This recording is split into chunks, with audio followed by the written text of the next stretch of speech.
Hello everyone, कैसे हैं आप सभी लोग। स्टेशनरी सॉल्यूशन चैनल के इस नए वीडियो में आपका स्वागत है।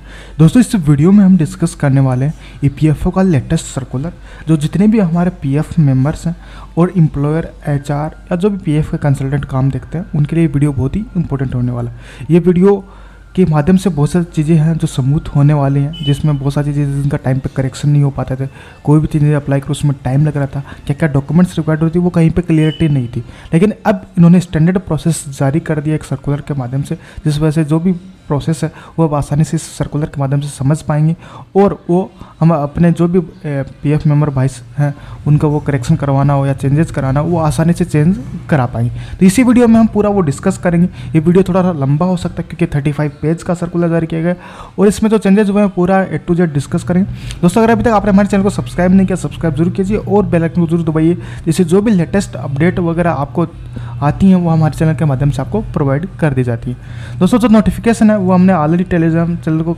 अपलोड कर दिया, जहाँ से आप डाउनलोड कर सकते हैं और चेक कर सकते हैं। तो दोस्तों, जो सर्कुलर है, सर्कुलर का हम चलते हैं। सर्कुलर का जो आया है वो हम सब्जेक्ट रखेंगे standard operation processing for processing joint declaration for member profile updating in EPFO.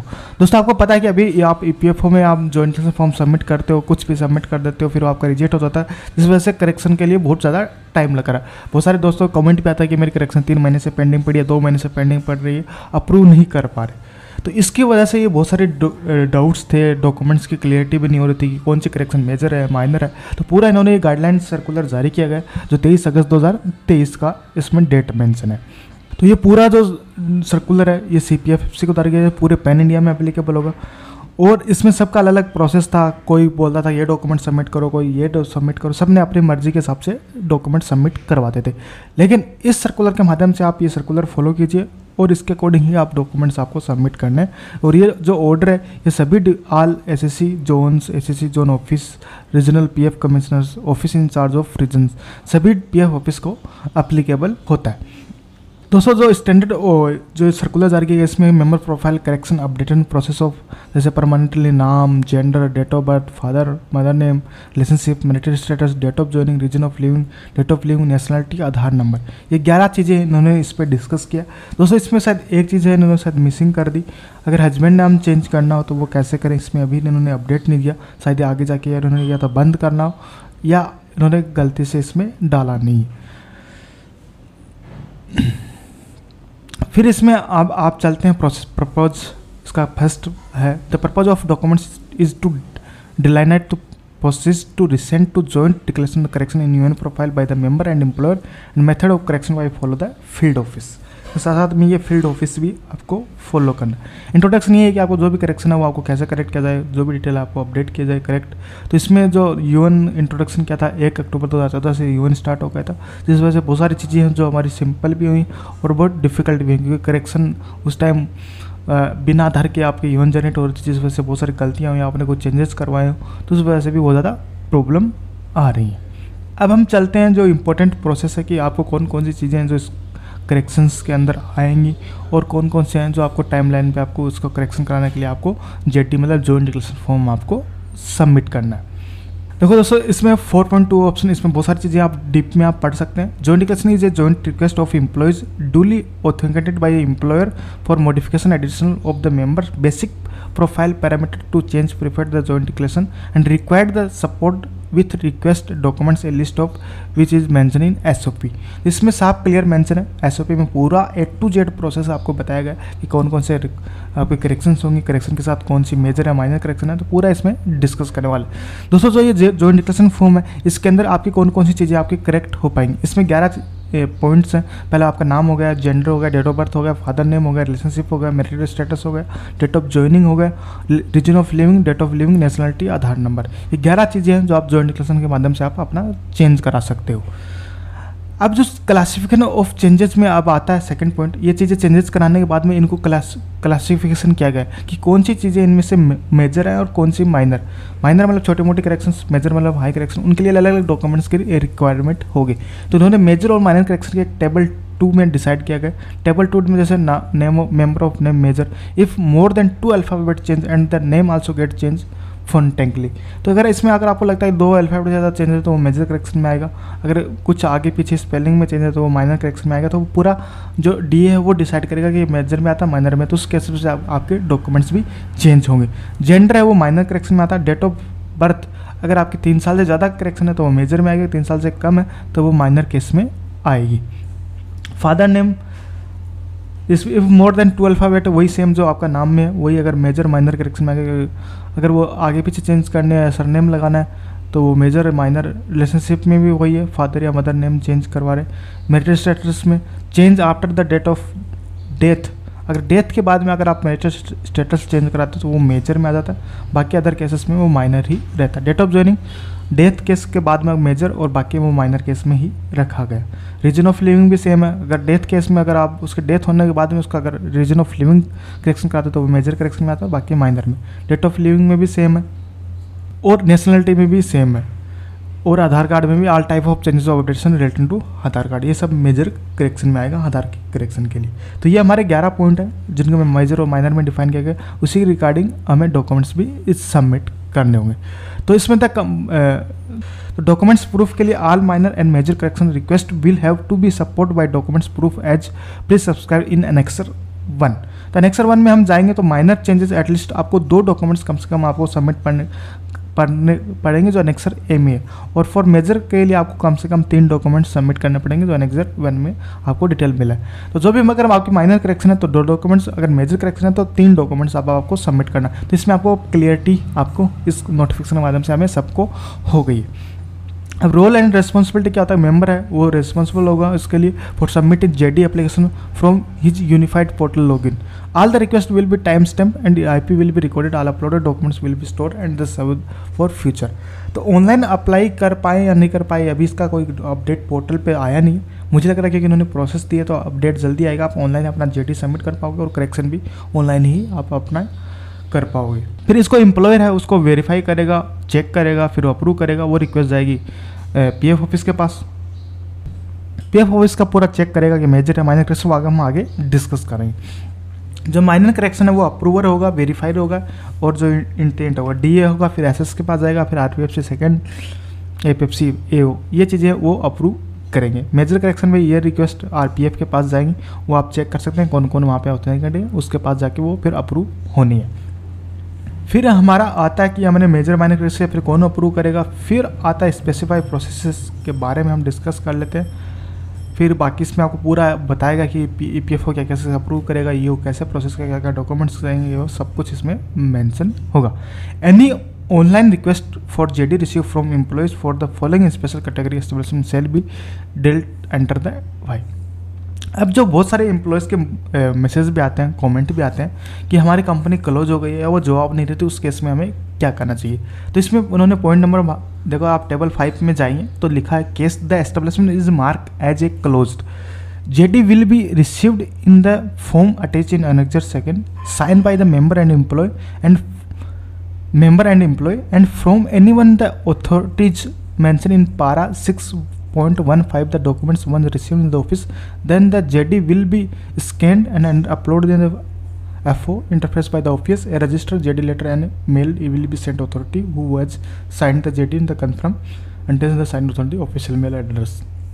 तो आप अपलोड भी कर सकते हैं, अदरवाइज आप ऑफिशियल मेल के थ्रू भी कर सकते हैं, कोरियर भी कर सकते हैं, उनके थ्रू सबमिट कर सकते हैं। जो कंपनी क्लोज हो गई, उसके जो कंपनी क्लोजर हो गई उनके लिए अलग से JD फॉर्म दिया गया, वो मैं आपको वर्ड के माध्यम से आपको बता दूंगा कहाँ हमने अपलोड किया और वहाँ से आप डाउनलोडिंग कर सकते हैं। तो वही सेम चीज़ें अगर वो मार्क एस्टेब्लिशमेंट हो गई तो उसमें EO को कैसे करना, वो चेक करेगा, प्रोसेस करेगा, जो साइन है वो ओरिजिनल है या नहीं है। मेंबर इज डेड, अगर मेंबर की डेथ हो गई तो उस केस में उसका जो नॉमिनी है फॉर्म 2 जब हम ज्वाइनिंग के टाइम फिल करवाते हैं उस टाइम उसका नॉमिनी है, उस पर साइन करके उसके करेक्शन करवा सकते हैं। More than 1 nominee in the form 2 the consent of the nominee family member legal higher will be required the filing the JD request, the rest of process remain be the same. तो ये चीज़ें आपको ध्यान रखनी है। अगर in case death member है तो उसका नॉमिनी फिल करेगा, अगर 2 नॉमिनी है तो उस केस में लीगल हायर रिक्वायरमेंट होगा और JD के साथ आपको देना पड़ेगा। अगर उसका जो डेथ हुई है, अगर उसका मेंबर का JD आपको सबमिट करना तो उस केस में आपको द केस वेयर विद डिकेज member has not filed a nomination during his lifetime in the absence of validation nominee one the family member legal heir or may be allowed attest the JD and submit his her Aadhaar with consent other family member legal heirs. तो ये हो गया। फिर आता है table 6। दोस्तों table 6 is very important, क्योंकि table 6 के माध्यम से अब जो पहले हम करेक्शन कितनी बार भी चेंज करा सकते हैं, लेकिन वो अब आप चेंज नहीं करा पाओगे।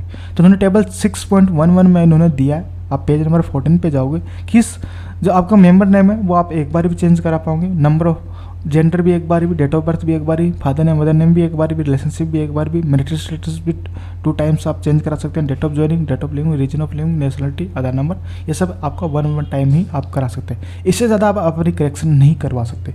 तो ये जितने भी मेंबर बार बार करेक्शंस करवाते हैं अपने या गलतियाँ करते हैं एज ए एम्प्लॉयर, तो वो भी अपना ध्यान रखिए कि आप एक बार ही करेक्शन कराओगे, इसके बाद ज़्यादा आप करेक्शन नहीं हो पाएंगे। तो इसमें ऑलरेडी इसमें मेंशन है, आप अपना चेक कर सकते हैं। अगर वो फिर करेक्शन होती है तो फिर आपके लिए बड़ी प्रॉब्लम। अब जो एस्टेब्लिशमेंट क्लोज होंगे, आप 6.14 देखेंगे, authorities to attest the claim in case of closed establishment. जो कंपनी बंद हो चुकी है उन केस में वो कौन जेडी फॉर्म किससे साइन करवा सकते हैं? मजिस्ट्रेट, एक gazette officer, post and sub post master, member of parliament, legislative assembly, member of municipalities and municipal corporation, member of central board of trustee, regional committee, employee provident fund, manager of the bank in the bank of account the claimant is mentioned, head of any recognized education institution, village of panchayat head और मुखिया its equivalent authority for rules area, village panchayat secretary, VRO equivalent for rural area, tehsildar any authorized official as may approved by the commissioners। तो ये आपको इनसे आप sign करवा के आप जेडी फॉर्म या करेक्शन फॉर्म आप सबमिट कर सकते हैं। ये बाकी जो प्रोसेस है वो पीएफ की तरफ से कि वो सबमिट करेंगे, वो चेक करेंगे, फिर उनका आधार से वेरीफाई करेंगे उनकी फ़ोटोज़ मैच हो रही है नहीं हो रही, तो वो आगे इसमें पूरा प्रोसेस बता रखा। अब आता है timeline for complete the JD form. अब आपका जो करेक्शन है वो कितने दिन में अप्रूव होनी चाहिए? जो माइनर रिक्वेस्ट है T+7 day from the date of receipt to FO interface login of the dealing assistance. तो कम से कम आपका 7 दिन का टाइम उन्होंने मांगा, +3 मतलब आपका 20+7 आपको मान लो कम से कम 1 महीना तो आप फिर भी लेके चले। इन्होंने 15 दिन मांगे, front office logger major correction में होगा। For case refer to EO तो इसमें 3 दिन और ऐड कीजिए, मतलब आप विथिन 20 डेज वाला लेके आप चलिए कि आपका 20 दिन के अंदर आपकी करेक्शन हो जाएगी। इन्होंने टाइमलाइन भी डिसाइड किया।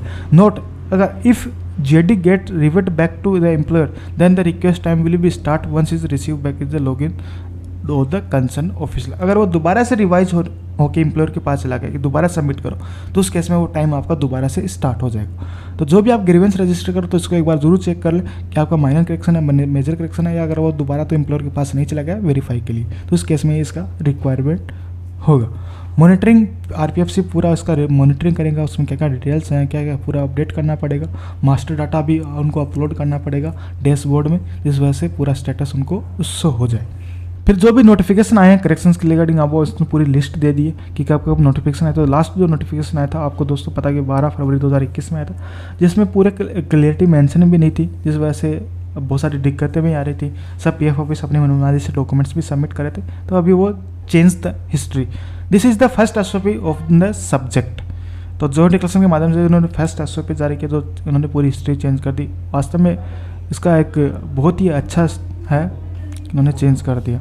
फिर जो हमारा एनेक्सर 1 का हमने डिस्कस किया था कि आपको करेक्शन कराने के लिए कौन कौन से डॉक्यूमेंट्स रिक्वायरमेंट होंगे, तो पूरा इन्होंने लिस्ट दी है। तो इसमें आप देखोगे टेबल फर्स्ट A में आता है नाम और जेंडर। नाम और जेंडर अगर आप करेक्शन करवा रहे हैं तो इनमें से अगर आपका माइनर करेक्शन है तो आपके 2 डॉक्यूमेंट्स इनमें से जो लिस्ट दी है, इसमें आपका Aadhaar, passport, death certificate, birth certificate, driving licence, service photo, school leaving certificate, bank passbook. तो अगर इनमें से अगर आप मेजर करेक्शन है तो इनमें से आप 3 डॉक्यूमेंट सबमिट कर सकते हैं, अगर माइनर है तो 2 डॉक्यूमेंट्स। सभी में आपको ऐसी लिस्ट मिलेगी जिसमें आप देखोगे जैसे आपका नाम और जेंडर में इन्होंने टोटल 20 डॉक्यूमेंट्स लिस्ट दिए, 20 में से आप 2 या 3 डॉक्यूमेंट्स आप सबमिट कर सकते हैं। फिर आता है date of birth. Date of birth में आप देखेंगे birth certificate issue by register of birth and death, marksheet issue by recognized certificate based on the service records in the absence of proof of date of birth above medical certificate, Aadhaar, passport, PAN by IT department, central standard pension payment order. तो इन्होंने 10 list दिया, 10 में से आप कोई भी 3 या 2 documents submit कर सकते हैं अगर आपकी करेक्शन मेजर या माइनर करेक्शन है। यही फादर या मदर नेम एंड रिलेशनशिप के चेंज के लिए इन्होंने डॉक्यूमेंट्स लिस्ट दिए। बाकी वैसे भी मैरिटल स्टेटस के लिए इन्होंने बाकी डॉक्यूमेंट्स ऐसे ही इसमें दिए गए हैं। और डेट ऑफ ज्वाइनिंग के लिए एज ए HR या एम्प्लॉयर है तो आपको employer register, attendance register, appointment letter, any other documents establishment maintain under the by central and state labour act के अकॉर्डिंग आता हो। डेट ऑफ ज्वाइनिंग के लिए letter of establishment on their letter head clearly state the date of joining duly sign by the employer और authorise signature supported by ECR of the employer during the said period. तो ये आपको date of joining का आपको ध्यान रखना का correction कराना है तो ये एज ए एम्प्लॉयर के थ्रू ये डॉक्यूमेंट्स सबमिट होंगे। रीजन ऑफ लिविंग में रेजिग्नेशन लेटर चाहिएगा, लेटर ऑफ एस्टेब्लिशमेंट। तो बहुत सारी termination receive by employ any documents establishment documents फिर the establishment exit reason employ duly sign by the employer and authorise signature of the establishment on their letter head. तो ये 4 documents इन्होंने reason of living में मांगे। फिर date of living में resignation letter, termination letter add कर दिया, experience certificate हो गया, वेजेस स्लिप हो गया, फुल हो गया, लेटर ऑफ एस्टेब्लिशमेंट हो गया। तो ये सारे डॉक्यूमेंट्स इनके रिक्वायरमेंट होंगे। फिर नेशनलिटी के लिए copy of passport, person of India reason issue by government of India. तो ये डॉक्यूमेंट्स हैं जो आपको सबमिट कर देना। आधार कार्ड में ओनली आधार कार्ड या Aadhaar card with link active mobile phone. तो ये डॉक्यूमेंट्स आपके चाहिए। तो सर बहुत डाउट थे आपके, क्लियर हो गए? आप कमेंट करके जरूर बताइए कि SOP कैसे एक अच्छी है या नहीं है, कमेंट करके जरूर बताइए। और ये जो जॉइंट डिक्लेरेशन फॉर्म है ये मैंने वर्ड फॉर्मेट में बना लिया, ये आपको हमारे टेलीग्राम चैनल पे आपको अवेलेबल हो जाएगा। तो इसमें कुछ चेंजेस किए हैं, यहाँ पे आपका नाम आएगा, फिर यो नंबर, फिर PF नंबर, फिर आधार नंबर, फिर कंपनी का नाम यहाँ पे आ जाएगा। फिर आपको कौन सी करानी है, इनकरेक्ट जो PF के अंदर है, करेक्ट जो आपको करानी है वो इनमें से आप डाल सकते हैं। इसमें वही है फिर कि आई में आपका नाम, जो ऑथराइज पर्सन उसका नाम, फिर father name, authorise signature of the establishment as verified, I am also enclosing the documents and this documents request for employ the mention above. इसमें वो साइन हो जाएगा। फिर यहाँ पे एम्प्लॉय लिखेगा कि मैं और ऑथराइज पर्सन डिक्लेयर करते हैं कि डॉक्यूमेंट्स डिटेल जो भी दिए वो सही है, कुछ भी इनकेस होता तो हम रिस्पॉन्सिबल होंगे। ऑथराइज सिग्नेचर के sign, name of the member के साइन। तो ये इन्होंने फॉर्म दिया। जो कंपनी क्लोज हो चुकी है उसका भी इन्होंने पूरा अलग से बना के दिए, वो हम वर्ड फाइल के माध्यम से हम डिस्कस करने वाला है। फिर जो प्रोसेस है आपको ऑनलाइन कैसे प्रोसेस करनी है उन्होंने साथ में वो भी प्रोसेस दिए। Member will login the through his UN password, अपना लॉगिन करेंगे। लॉगिन करने के बाद में जिनके पास ऑप्शन दिख रहा है मॉडिफाई बेसिक डिटेल्स, इस पर आपको क्लिक करना। क्लिक करने के बाद में जैसे इसमें आपको लॉगिन स्क्रीन पे दिखेगी ओनली 4 फील्ड भी चाहिए, जो भी आपको डॉक्यूमेंट्स वगैरह सब आपको चेक कर लेना और वो आपको यहाँ पे डिटेल अपडेट कर देना। इसमें सिर्फ सब रीजन उन्होंने अभी तक दिए हैं, लेकिन अभी पोर्टल पे ऐसा कोई अपडेट नहीं है। शायद आशा करते हैं कि पोर्टल पे अपडेट आ जाएगा, जिस वजह से आप आसानी से अपना ऑनलाइन ही कर पाओ। ऑनलाइन तभी कर पाएंगे, वो चेक करना पड़ेगा कि आपके आधार KYC है नहीं, लेकिन लगभग आपका जो 90% है वो ऑफलाइन ही प्रोसेस होने वाला है। फिर क्लिक अपडेट कर दो। अब जैसे अपडेट करोगे वो जाएगा एम्प्लॉयर लॉगिन करेगा, लॉगिन करके फिर वो एम्प्लॉयर अपना चेक करेगा, चेक करके फिर वो उसको वेरीफाई करेगा और वो DSC से अप्रूव करेंगे। फिर वो जाएगा PF ऑफिस के पास, PF ऑफिस चेक करेगा, PF अपना लॉगिन में करेगा और वहाँ चेक करके वो अप्रूव करेंगे। अप्रूव करने के बाद में वो रिक्वेस्ट अप्रूव हो जाएगा, कुछ केस होगी तो आपके पास ये पहुँच जाएगा। तो ये EPF की प्रोसेस है। जो ये वर्ड फाइल मैंने जिसमें बनाए हैं जॉइंट डिक्लेरेशन फॉर्म, जो नए फॉर्मेट है, ये आपको हमारे टेलीग्राम चैनल पर अपलोड करा देंगे, जो मैंने इसमें अपलोड करा कि आप देखो। ये है फॉर्म जो कंपनी एक्टिव है और जो कंपनी क्लोज हो चुकी हैं, ये उन लोगों के लिए। तो ये आपको ये फॉर्म है, दोनों आपको हमारे टेलीग्राम चैनल में अपलोड मिल जाएंगे। यहाँ पे जो लास्ट लाइन है वो चेंज हो जाएगी। ये अथॉरिटी, जो अथॉरिटी से साइन करवाओगे उसका नाम, रीडिंग द डिटेल और उनका name of authority, seal of authority, ये साइन करवा के आपको PF ऑफिस में आपको सबमिट कर सकते हैं। तो ये फॉर्म्स हैं, इन्होंने बहुत ही इंपॉर्टेंट जानकारी शेयर की है। बहुत सारे जो डाउट्स थे वो इन्होंने क्लियर किए एक SOP के माध्यम से। आशा करते हैं जो PF मेंबर बहुत ज़्यादा परेशानी झेल रहे थे वो इसके माध्यम से क्लियर हो पाएगी। और जो करेक्शंस जो कंपनी बंद हो चुकी हैं उनका भी वो मेंबर है वो अपना पैसा निकाल पाएंगे और आसानी से अपनी KYC वगैरह अपडेट कर पाएंगे। आशा करता हूँ ये वीडियो आपको पसंद आएगा। अगर वीडियो अच्छा लगे लाइक शेयर और कमेंट करके जरूर बताइए। जल्दी मिलते हैं नेक्स्ट वीडियो में। थैंक यू, धन्यवाद।